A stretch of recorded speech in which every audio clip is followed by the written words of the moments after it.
Hey guys, All in Crypto here, and welcome back, ladies and gentlemen, for another YouTube video. I hope you've all had an amazing start to your week. Today, guys, we're going to be doing something a little bit different. Right now in the cryptocurrency space, there is lots of mixed messages getting thrown around by some of the biggest YouTubers. Are we in a bull market? Are we going into a bear market? Where's this space going? And that's what we're going to try and do in this video. We're really going to be focusing on Bitcoin. We're going to be looking at Bitcoin's kind of lifetime on the charts, and kind of showing you that I believe and why I believe that we're actually going to see more continuation within this bull market. This is a video that I made nearly a year ago, and the title was Cryptocurrencies Can Make You Rich, and we're analysing the Wall Street cheat sheet and the Bitcoin 4-year cycle theory. And the Bitcoin 4-year cycle theory is really what allowed me to invest with confidence during the bear market in anticipation that the cycle was going to continue, and we're still following that cycle today. So we are going to talk about what the Bitcoin 4-year cycle theory is. You guys who've followed the channel for a while now will know that I've got this kind of amber system to kind of map out the 4-year cycles. And we're really going to be going over, we're going to be taking a look at the other cycles in comparison. This was something that Benjamin Cohen, who is another great analyzer of really the crypto space as a whole. You can see the purple is the current cycle that we're in.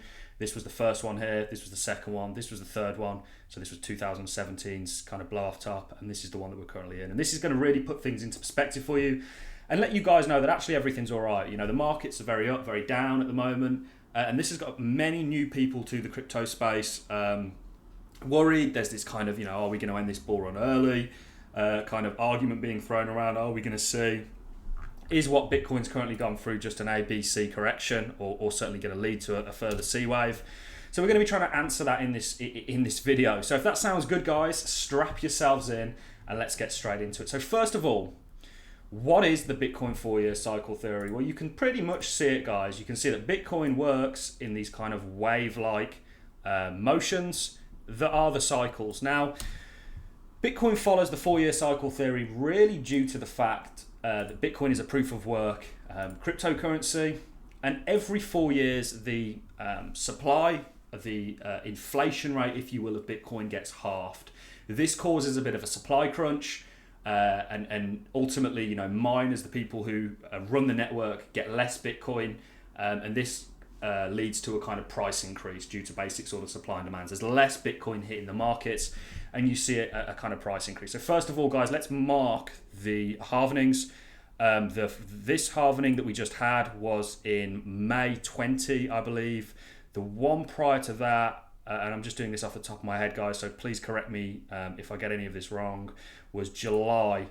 And the one prior to that, I believe, was sometime in 2012. So these are the kind of 4-year cycles that we go through, and this is when the supply of Bitcoin gets cut in half. This is a chart that kind of more accurately represents it. This is, so the current cycle that we're on is 2018, 2019, 2020 and 2021, which is the year we're currently in.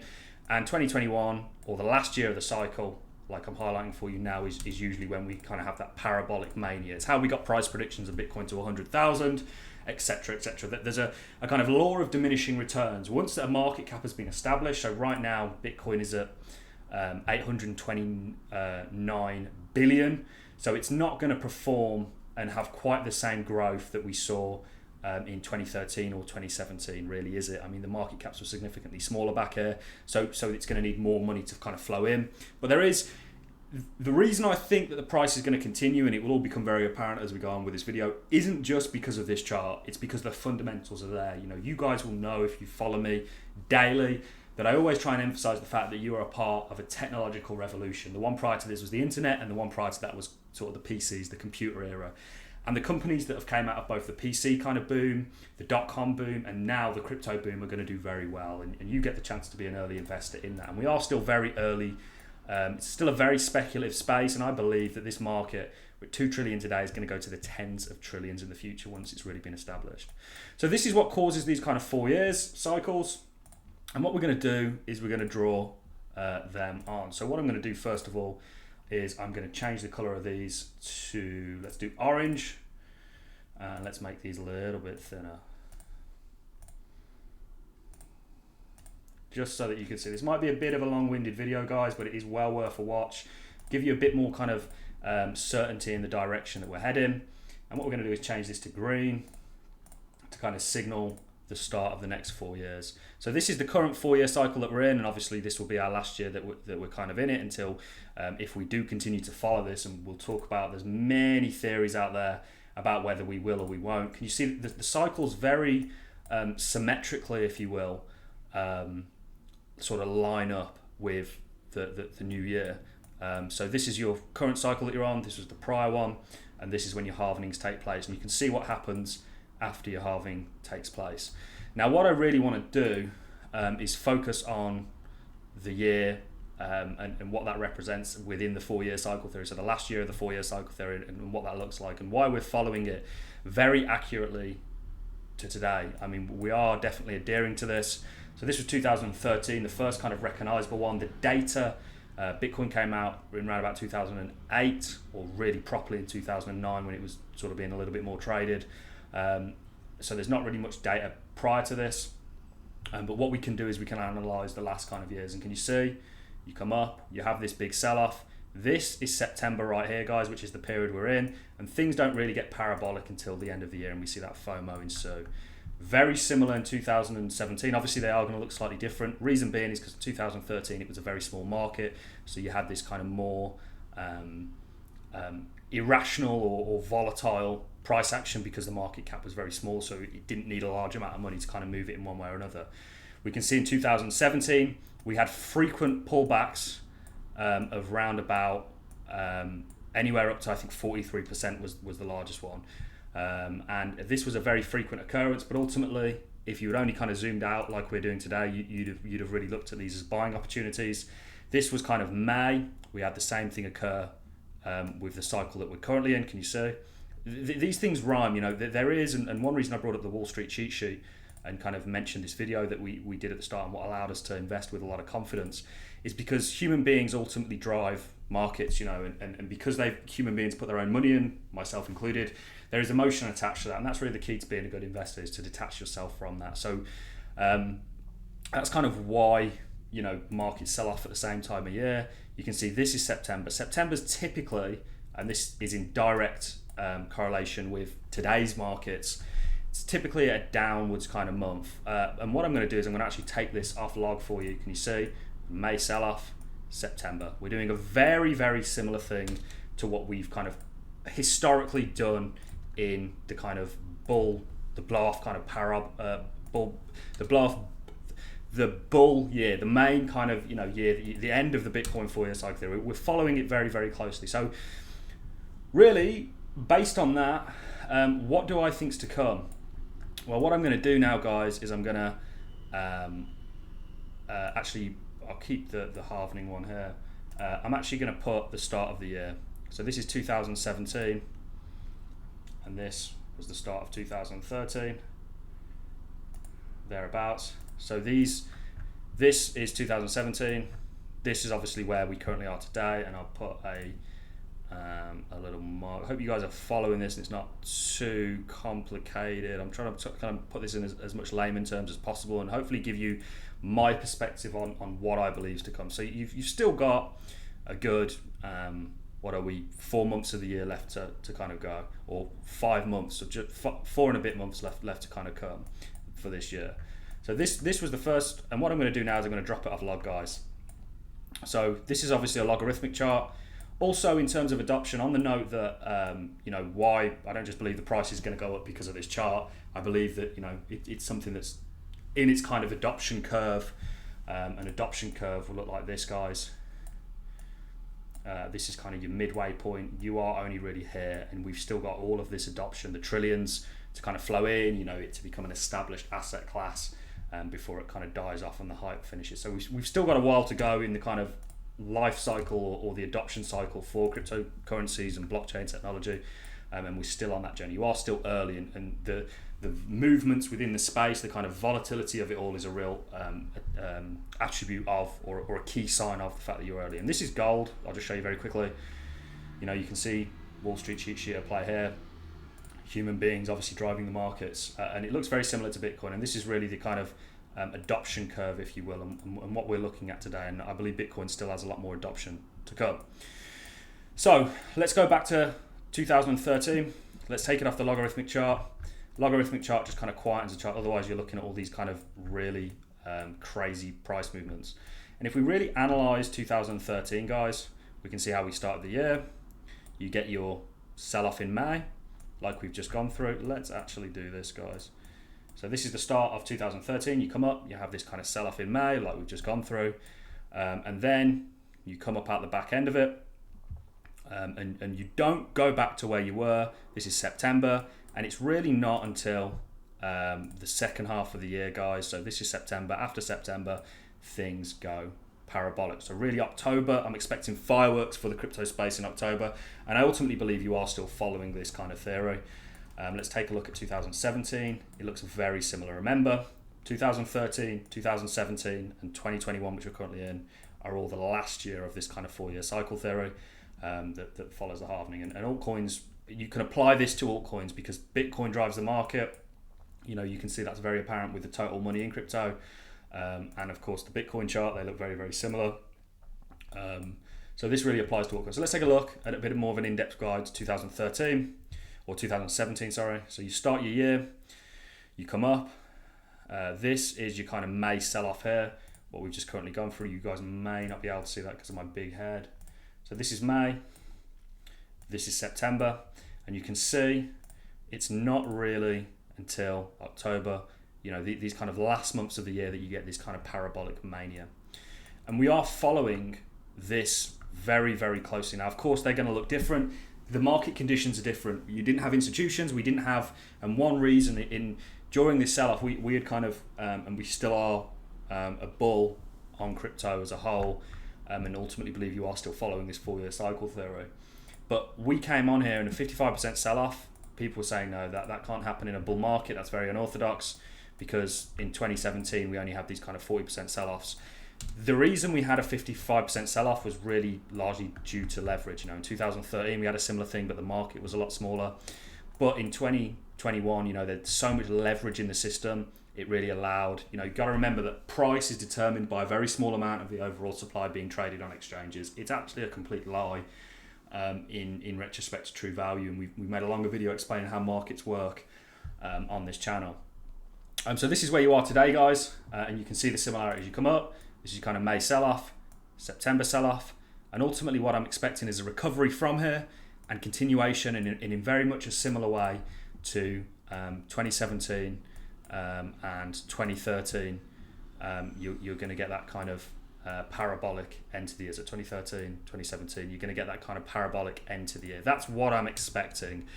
Now, in regards to Bitcoin, what drives this? This is a huge question, and I actually don't believe that the kind of bulk is going to be retail driven. I don't think that this kind of parabolic mania in the same way it was in 2017, 2013 is going to be driven by retail, people like me and you. I think this is going to come from perhaps an ETF, even though I don't necessarily think that'll be this year, getting approved, or some big institutional or governmental news. I think that's what's really going to drive the price. I don't think it's going to be retail, because I don't really think, I think retail is certainly going to play a role, but I think the bulk of it is going to be largely driven by something institutional or governmental. You know, El Salvador, which is absolutely huge news, by the way, not because of the buy pressure that El Salvador are going to be bringing to the table. I think I've got over 500 Bitcoin now, but I mean, Michael Saylor has loads of that. We covered an article where a whale bought that in one day. You know, to put things into perspective, it's not a huge amount of buying pressure, but what it is the first kind of domino in a kind of cascade of dominoes to come, where countries are going to buy Bitcoin for much the same reason that companies will, because it's a hedge against inflation. When you're looking at all these charts, you're looking at them against the dollar.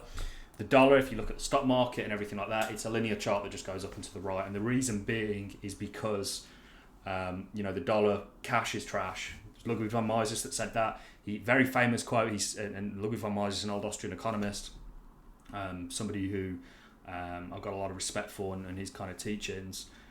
He said that, you know, it's only the government that would be capable enough to take a perfectly valuable commodity such as paper and make it worthless. And he's referring to them printing money and then devaluing their kind of native currency. Bit of a side note, but this is where we are. We're still following this 4-year cycle theory very, very, and you can see it quite accurately on the kind of logarithmic, very closely, guys, and we've still got a lot to come. I do genuinely believe that. And this, of course, is going to apply to altcoins. Altcoins, and this is the real reason why I don't actually think that it will be largely retail driven, this next kind of boom upwards, because from an investment point of view, as somebody who's retail, you're going to, in my opinion, make more money in altcoins in terms of ROI. They offer a larger kind of investment proposition, whereas Bitcoin, you know, for it to double, it's like nearly $2 trillion in market cap, whereas some of these altcoins, they can double, triple, quadruple if you go down there, and we are going to bring out a video on some very small caps under 100 million, one's even 10 million in market cap, but there's a lot more risk, of course, associated with this, with the small altcoins, but some of these altcoins like Cardano, ETHEREUM, Solana, POLKADOT, these are solid projects that I believe are going to offer much higher return than Bitcoin. They're going to do more in terms of ROI. Now, this is something that I mentioned at the start. The purple is the current cycle that we're on, and you can see it's very much, and you can really see this kind of, you know, your March sell-off, and just how, and we were actually outperforming 2017 cycle. This was due to really what happened back in March and the kind of inflationary pressures that were put on the market, and how money got devalued, which added to an extra kind of layer of increase in price, I guess, for Bitcoin. So this, you can really see that this is adhering to it very similarly, and in my opinion, it's going to continue to do so. And one trait that's important, Benjamin Cohen, by the way, for a non-hopium investment channel, is brilliant. Non-hopium kind of cycle analysis channel. He's really very good at it, very clear, a lot more clear than perhaps I am. So he's definitely worth a watch if you want to kind of learn some of what we're talking about in this video.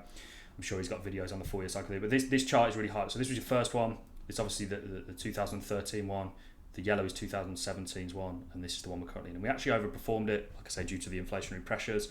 We've come below and we're doing much the same thing. And a trait that you'll notice is they kind of don't offer as high return. And I'll show you that very quickly. I'm going to try and keep this video kind of short and sweet, although we've probably gone well over it already. But I want people to understand this, to kind of understand the direction that we're going in and why I think we're there, or certainly going there. And it's, like I say, not just because of the charts that I think this, although they do play a big role, it's because of what I believe is actually going on here. Technological revolution that is going to change the world. You know, we're moving towards a new world, ladies and gentlemen. We're moving to more of a global world, which is something I'm not really for, if I'm being honest with you. But blockchain technology is going to play a role in that. In fact, it's going to play a huge role in that. You know, you can see that your ROI, a return on investment, which is all ROI means, for those, there's so many terms that are thrown around. I'm just like, just call it what it is, you know. For 2013 was 12,553% thereabouts. Your ROI, return on investment, for 2017 was 2,818, and your ROI, your kind of return on investment, is going to be less for this year. So you have your, you know, there's a law of diminishing returns. You know, Bitcoin essentially 20x here. We've said for a long time on this channel, and we also said it in this video, this is obviously XLM I think we're looking at, and we were looking at Ethereum and Bitcoin, is going to be less than what it was prior to or in 2017, because it's just the law of diminishing returns, higher market cap, more money needed to move it, etc., etc. So I believe you're still looking at 100k Bitcoin. In fact, I think 100k Bitcoin, with the kind of hopium, the FOMO, the FUD, the you know, conditions, is actually going to be smashed. I think we're going to get well above $100,000, and I actually do think that this Bitcoin 4-year cycle theory is certainly going to continue. I think it's going to go into next year. I think Bitcoin stands a good chance of maybe topping out around about December. Altcoins will top out later. We're going to make more of an in-depth video on altcoins, but altcoins actually top out after Bitcoin typically. But it's really not till the end of the year that things get parabolic, and we're expecting the same thing today, ladies and gentlemen. These markets have been very kind of up and down. Certainly recently during the summertime, you know, there's a famous saying out there, which is why we see all these kind of big sell-offs in May. There's a famous saying out there that kind of says, sell in May and come back in St. Leger's Day for the English Stock Exchange. And really what it means is traders like to go and take their summer holidays, and obviously the world's been locked up for 2 years, so this has been amplified, this kind of effect. And just a side note, you know, can you see this sell-off here? You had a similar thing right at the start here, guys. You come in, you know, you kind of have your sell-off at the start. This 4-year cycle theory has been a pretty perfect blueprint for where we are. And ultimately, I am expecting continuation. I mean, just to really highlight that to you guys, what I'll do very quickly as a kind of thought experiment is I'll actually take a bar pattern and overlay it just to show you just how similar these are. Can you see this? And you could pretty much apply, I mean, obviously 2013, different market conditions, so it looks slightly different. But if you stretch it out and we had more data, can you see this? Very similar, guys. So that's really all I have for you in this video. Hopefully that's put things into perspective, giving you my thoughts on it. I'd love to know yours in the comment section. Do you guys agree with what I'm saying here? You know, just because something's happened previously doesn't mean that it's going to happen again. That's a huge argument that I believe is a valid one. But, you know, we're not just looking at this and going, well, the charts are repeating so far, it's going to do the same thing. We're looking at the fundamentals, what's going on here in terms of the technology and how it's going to affect the world. And I think, like that adoption curve that we drew for you, you know, and this is the kind of middle point, you are still early in it, and you've got a lot to come. So you're essentially just here, ladies and gentlemen, and you've got this to come. And I think at this point, you're going to see tens of trillions in the market. Now, that's not going to happen overnight, of course. I think in this bull run, you're going to see 10 trillion get smashed, and that could actually happen before the end of the year. And people always, I think you have to, I was here in 2017, and I really witnessed just how crazy the crypto space got. I think you have to see it to believe it. Those of you who have been here for long enough will know just what I'm talking about. Many of you will kind of think, nah, I don't really see it. But even this year, I mean, I was an early investor in coins like Chainlink and many others out there, and they've done exceptionally well in a short period of time. And this market, as it's an emerging market, and the volatility you're seeing now is a real testimony of that. You know, it can go just as volatilely down as it can up. So that's really all I have for you in this video. I hope this has given you kind of a clear perspective on where I think things are going, on Bitcoin, on, you know, crypto as a whole, and ultimately the reason we focused on Bitcoin is just because it is total money in crypto. Bitcoin chart, very similar. It just, you know, the total money in crypto really follows Bitcoin. It's still a large part, nearly half of the overall money in it. So of course it's going to do that. So you can really apply this, what we've spoke about, to altcoins. You know, I've said I believe altcoins are actually going to overperform Bitcoin in terms of ROI, return on investment, percentages, etc., whatever you want to talk about. But that's really where we're at, guys. And we are following this Wall Street cheat sheet. And I still think we have, the end part of this to come. Much the same as we were kind of saying, we're just in your disbelief phase down here. You know, if I was to guess or give you a rough kind of idea of where I think we are, I think maybe the optimism phase, and then we've still got this belief, thrill, and euphoria to come, and that's going to see the blow off top. So that's really all I have for you in this video, guys. I didn't want to make this too long. I know it has been, but this is some really key information. Go and take a look. This is the Brave New Coin Liquid Index for Bitcoin. This is the kind of longest chart that there is on TradingView. Really sums it up very nicely, and you can quite clearly see, guys, that Bitcoin is following this kind of wave-like motion. Some people have done Elliott wave counts, which I find very interesting, and how this one might be the fifth and final one, which we will look at in later videos. But I felt like this was important for me to get out, to really show you and give you, as somebody who makes YouTube videos and many people now listen to, a perspective on where I think we are. That's all I have for you in this video, ladies and gentlemen. I'm going to love and leave you on that note. Hopefully you've all had an amazing start to your week, and I'll see you in the next YouTube video. Hopefully if you enjoyed the content, like us, always appreciated. So as a comment, and I'll catch you in the next one, guys.